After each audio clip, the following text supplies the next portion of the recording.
우리 잠언 21장 말씀 우리가 다 함께 합독하도록 하겠습니다. 왕의 마음이 여호와의 손에 있음이 마치 보의 물과 같아서 그가 임의로 인도하시느니라. 사람의 행위가 자기 보기에는 모두 정직하여도 여호와는 심령을 감찰하시느니라. 의와 공평을 행하는 것은 제사 드리는 것보다 여호와께서 기쁘게 여기시느니라. 눈이 높은 것과 마음이 교만한 것과 악인의 형통한 것은 다 죄니라. 부지런한 자의 경영은 풍부함에 이를 것이나 조급한 자는 궁핍함에 이를 따름이니라. 속이는 말로 재물을 모으는 것은 죽음을 구하는 것이라 곧 불려다니는 안개니라. 악인의 강포는 자기를 소멸하나니 이는 공의 행하기를 싫어함이니라. 죄를 크게 범한 자의 길은 심히 구부러지고 깨끗한 자의 길은 고드니라. 다투는 여인과 함께 큰 집에 사는 것보다 움막에 혼자 사는 것이 나으니라. 악인의 마음은 남의 재앙을 원하나니 그 이웃도 그 앞에서 은혜를 입지 못하느니라. 거만한 자가 벌을 받으면 어리석은 자는 경성하겠고 지혜로운 자가 교훈을 받으면 지식이 더하리라. 의로우신 자는 악인의 집을 감찰하시고 악인을 환란에 던지시느니라. 귀를 막아 가난한 자의 부르짖는 소리를 듣지 아니하면 자기의 부르짖을 때도 들을 자가 없으리라. 은밀한 선물은 노를 쉬게 하고 품은 뇌물은 맹렬한 분을 그치게 하느니라. 공의를 행하는 것이 의인에게는 즐거움이요 죄인에게는 패망이니라. 명철의 길을 떠난 사람은 사망의 회중에 거하리라. 연락을 좋아하는 자는 가난하게 되고 술과 기름을 좋아하는 자는 부하게 되지 못하느니라. 악인은 의인의 대속이 되고 괴사한 자는 정직한 자의 대신이 되느니라. 다투며 성내는 여인과 함께 사는 것보다 광야에서 혼자 사는 것이 나으니라. 지혜 있는 자의 집에는 귀한 보배와 기름이 있으나 미련한 자는 이것을 다 삼켜 버리느니라. 의와 인자를 따라 구하는 자는 생명과 의와 영광을 얻느니라. 지혜로운 자는 용사의 성에 올라가서 그 성을 견고히 의뢰하는 것을 파하느니라. 입과 혀를 지키는 자는 그 영혼을 환난에서 보전하느니라. 무례하고 교만한 자를 이름하여 망령된 자라 하나니 이는 넘치는 교만으로 행함이니라. 게으른 자의 정욕이 그를 죽이나니 이는 그 손으로 일하기를 싫어함이니라. 어떤 자는 종일토록 탐하기만 하나 의인은 아끼지 아니하고 시제하느니라. 악인의 재물은 본래 가증하거든 하물며 악한 뜻으로 드리는 것이랴. 거짓 증인은 패망하려니와 확실한 증인의 말은 힘이 있느니라. 악인은 그 얼굴을 굳게 하나 정직한 자는 그 행위를 삼가느니라. 지혜로도 명철로도 모략으로도 여호와를 당치 못하느니라. 싸울 날을 위하여 마병을 예비하거니와 이김은 여호와께 있느니라. 아멘. 다 함께 효화행복 교제 보도록 하겠습니다. 효화행복 교제는 1월 18일 하나님의 관점입니다. 먼저 오늘 요절 말씀부터 보도록 하겠습니다. 다투는 여인과 함께 큰 집에 사는 것보다 움막에서 혼자 사는 것이 나으니라. 잠언 21장 9절 말씀. 아멘. 내용 보도록 하겠습니다. 하나님의 관점은 인간의 관점과는 다르다. 인간은 다투는 여인과 싸우면서 살지라도 큰 집에서 살며 부유한 것을 더 좋아한다. 즉 인간은 큰 집이라는 물질을 중요시하지만 하나님은 화목을 귀하게 보신다. 이처럼 인간의 눈은 물질에 가려 하나님의 뜻을 보지 못하고 본다고 해도 왜곡한다. 그러면 인간의 관점과 하나님의 관점은 어떻게 다를까? 첫째, 인간의 관점은 결과를 보지만 하나님의 관점은 동기를 보신다. 아무리 결과가 좋다고 해도 의도나 과정이 나빠서는 하나님을 기쁘시게 할 수 없다. 둘째, 인간은 종교의식만 행하지만 하나님은 삶의 변화가 나타나길 원하신다. 하나님은 교회에서 뿐 아니라 우리의 삶 속에서도 함께 하시기를 원하시는 것이다. 셋째, 인간은 빨리빨리 하려고 하지만 하나님은 부지런함을 원하신다. 인생은 단거리 경기가 아니라 긴 마라톤이다. 빨리 가려다가 결승점에 도착하지 못하면 아무 소용이 없다. 넷째, 인간은 나만 생각하지만 하나님은 모두를 생각하신다. 우리의 생각이 나에서 우리로 그리고 모두로 넓어져야 한다. 다섯째, 인간은 부요와 권세와 명예를 원하지만 하나님은 인간이 생명과 의와 영광을 가지길 원하신다. 비록 가난하고 평범할지라도 영생을 얻고 하나님의 의로우심과 영광을 맛보는 것이 훨씬 낫다. 여섯째, 인간은 자신의 힘을 의지하지만 하나님은 승리의 근본인 하나님만 의지하기를 원하신다. 하나님만이 참 힘이요 이김이시다. 인간의 지혜와 명철과 모략으로는 하나님의 관점을 가질 수 없다. 우리가 하나님 관점을 가지려면 인간의 악한 습성에 대해 투쟁해야 한다. 왜냐하면 싸움의 승패는 철저히 하나님 손에 달려있기 때문이다. 아멘. 오늘 잠언 21장의 핵심 내용은요, 여호와께서 기뻐하시는 것입니다. 요절은 3절 말씀인데, 의와 공평을 행하는 것은 제사 드리는 것보다 여호와께서 기쁘게 여기시느니라. 이 말씀의 뜻은요, 여호와께서 기뻐하시는 것이 무엇인지를 알고 하나님의 기쁨을 추구하면서 살아야 된다. 이것이 바로 지혜다 라는 말씀인 것입니다. 여기서 의와 공평을 행하는 것과 제사를 드리는 것, 이 두 가지를 대비하고 있습니다. 제사를 드리는 것은 뭔가? 제사는 겉으로 드러나는 것을 말합니다. 제사를 드리는 것은 겉으로 드러나잖아요. 즉 겉으로 드러나 보이는 행위로서의 예배도 중요하지만 이보다 더 중요한 것은 하나님의 기준, 즉 하나님의 뜻을 이루고 공동체의 정의를 이루는 것이 더 중요하다라는 것입니다. 형식도 갖춰야 되지만 형식만 갖추지 말고 하나님께서 기뻐하시는 것이 무엇인지 알고 내면에 집중하는 인생이 되라라는 것이에요. 1절부터 8절까지는요, 하나님의 기쁨이 되는 삶이 무엇인지에 대해서 나오고 있습니다. 1절에 보의 물이 나오거든요. 그리고 왕이 나옵니다. 왕은 이상적인 지도자를 뜻해요. 이것을 우리가 어렵게 해석하지 말고 왕을 나라고 한번 생각해 봅시다. 우리가 왕 같은 제사장이잖아요. 그래서 나의 마음이 여호와의 손에 있습니다. 이렇게 한번 생각해 봅시다. 저수지에 물이 차려면요, 시간이 필요해요. 그리고 저수지에 물이 차면 이 물을 어디에 사용하느냐, 이것이 중요한 것이에요. 생각해 봅시다. 우리 각자의 저수지가 있습니다. 하나님이 우리 마음의 보에 물을 채우는데 시간이 필요합니다. 언어 생활에도 시간이 필요하고 인품에도 시간이 필요하고 재능에도 인내의 시간이 필요합니다. 이렇게 잘 채우는 게 중요해요. 하지만 잘 사용하는 것이 더 중요합니다. 물이라는 것이 치수, 즉 다스림이 중요하잖아요.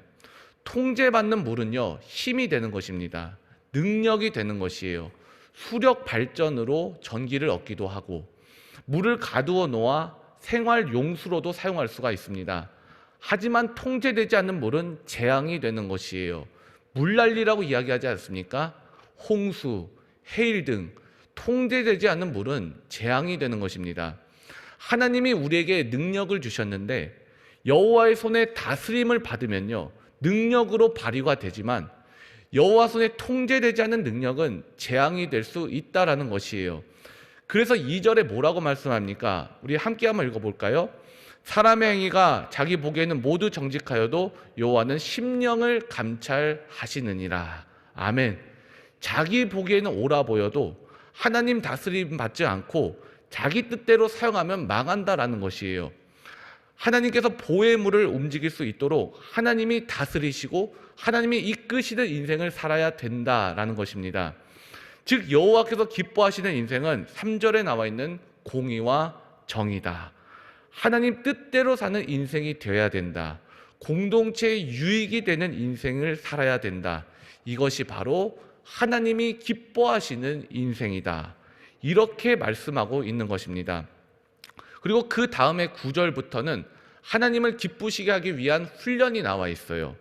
하나님이 기뻐하시는 삶을 살려면요, 훈련이 필요하다라는 것입니다. 두 가지 훈련을 소개하고 있습니다. 첫 번째 훈련은요, 주님을 기쁘게 하는 마음의 훈련을 해야 된다라는 것이에요. 첫째로 마음 훈련을 해야 된다라는 것입니다. 마음의 훈련을 해야 된다라는 말은요, 훈련을 통해 구원받는다는 이야기가 아니에요. 마음이 원이로되 육신이 안 되니까 우리가 웨이트 트레이닝이라고 해서 육체를 강하게 하기 위해서 기구를 가지고 훈련해서 근육을 만들어주지 않습니까? 마찬가지로 마음에도 근육을 좀 만들어줘야 된다라는 것이에요. 훈련함으로 마음 근육을 만들어주는 것입니다. 감사의 마음을 늘리고, 믿음의 마음을 늘리고, 축복의 마음을 늘리고, 사랑의 근육을 강하게 키우는 것입니다. 힘들어도 하는 거예요. 주님이 기쁨이 되기 위한 훈련을 하는 것입니다. 10절에 악인이 나옵니다. 악인은 남의 재앙을 원하는 마음을 가진 사람을 말해요. 남의 불행을 즐거워하는 것입니다. 하나님이 근데 기뻐하시는 것은 무엇이냐? 함께 기뻐하는 것이에요. 우리가 무슨 훈련을 해야 되냐 하면요, 기쁨으로 하나 되는 훈련을 해야 되는 것이에요. 하모니를 이루어야 되는 것입니다. 함께 기뻐하는 마음의 훈련인 것이에요. 예수님 마음 품고 서로가 서로를 도와주면 함께 기뻐하는 마음을 갖게 되는 것입니다. 성령님께 예수님 마음 구하시기 바랍니다. 예수님의 마음으로 함께 기뻐하면서 기쁨으로 하나 되시기를 바랍니다. 이어서 잠언 21장 13절 우리 다 함께 한번 읽어볼까요? 귀를 막아 가난한 자의 부르짖는 소리를 듣지 아니하면 자기의 부르짖을 때에도 들을 자가 없으리라. 아멘. 중요한 것은 이것입니다. 가난한 자의 부르짖음을 들으라 라는 것이에요. 그래야 하나님께서 너의 어려움 당할 때도 들어주신다라는 말씀인 것입니다. 아까는 기쁨 때문에 하나가 돼야 된다라고 말씀을 드렸어요. 이제는 긍휼히 여기는 마음, 연민의 마음 때문에 하나가 된다라는 말씀인 것이에요. 요즘에 정치계 뉴스나 그리고 매스컴들을 보면요, 자고 우면 하지 않아야 된다라는 이야기가 많이 나옵니다. 자고 우면은 이리저리를 돌아본다라는 의미를 가지고 있어요. 그런데 저는요, 우리 크리스천들이 자고 우면을 좀 해야 된다고 생각합니다. 이 말이 무슨 말인가? 물론 어떤 일을 집중력 있게 할 때는 자고 우면 하지 않아야 되겠지만, 그러나 하나님을 기쁘시게 하는 사람은요, 양옆도 돌아보고 또 앞뒤도 돌아보면서 넘어진 사람은 없나, 아픈 사람은 또 없나, 슬픔에 잠긴 사람은 없나, 이런 것들을 살피는 것, 살피고 나서 뒤처진 사람 있으면 조금 기다려주고, 넘어진 사람 있으면 일으켜 세워주고, 슬픈 사람을 붙들어주고, 아픈 사람들이 있으면 위로해주고, 이게 바로 하나님 기쁘시게 하는 예수님 마음 아닙니까? 이런 말이 있습니다. 세상의 중심은 고통이다. 길을 가다가 다리가 부러졌다고 한번 생각을 해보세요. 그러면 삶의 중심이 무엇을 바탕으로 돌아가는가? 바로 부러진 다리 중심으로 돌아가는 거예요. 깁스를 하고 휠체어를 타고 다니든지 목발을 짚고 다니든지 온통 삶의 자체가 고통당하는 다리 중심으로 돌아가는 것입니다. 또 팔을 다치면 팔 중심으로 삶이 돌아가는 것이에요. 교회도 마찬가지입니다. 교회가 살아있는 교회인가, 그렇지 않은가는요, 약자와 또 고통당하는 사람, 슬픔을 당하는 사람을 중심으로 움직이는지를 보면요, 알 수가 있는 것입니다.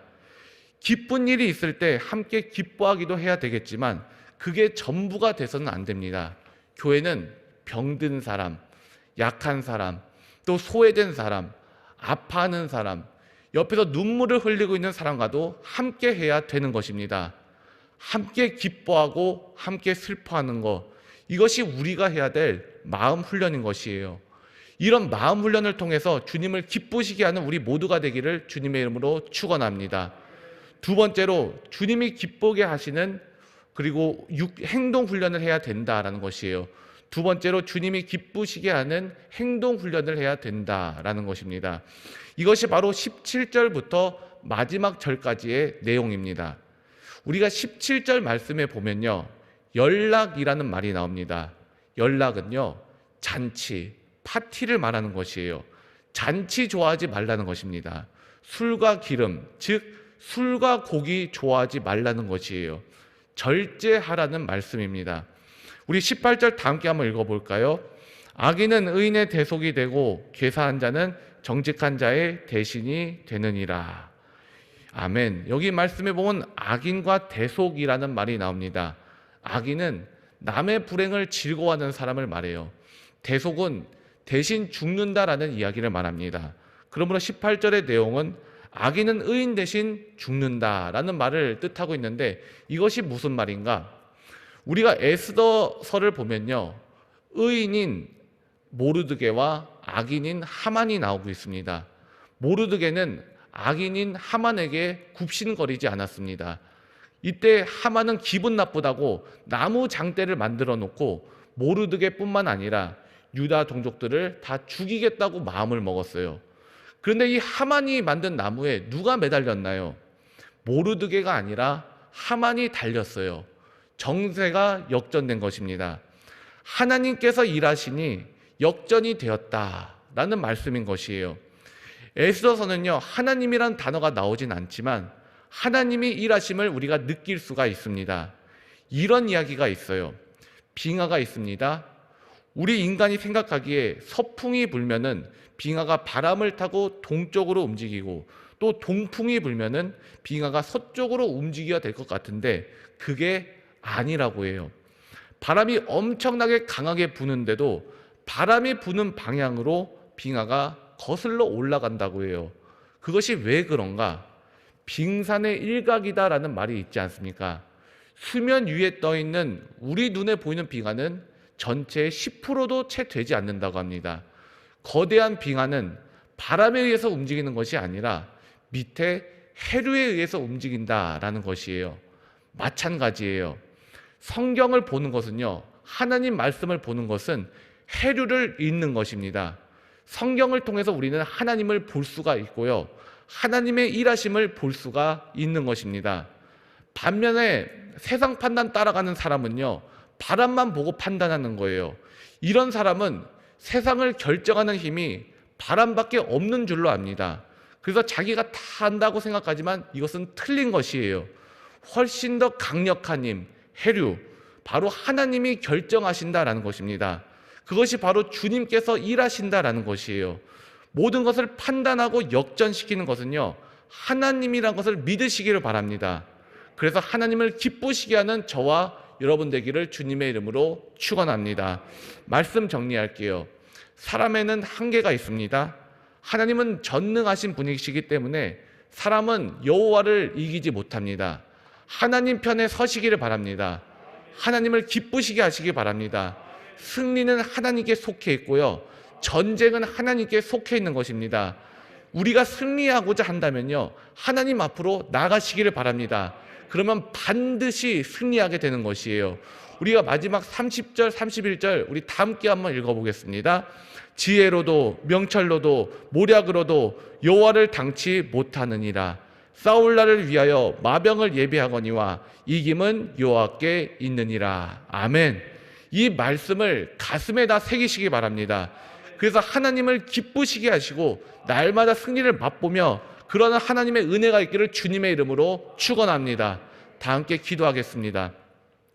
하나님 아버지, 우리가 하나님을 예배하는 예배자로 서게 하시고 하나님의 자녀 삼아 주시니 감사합니다.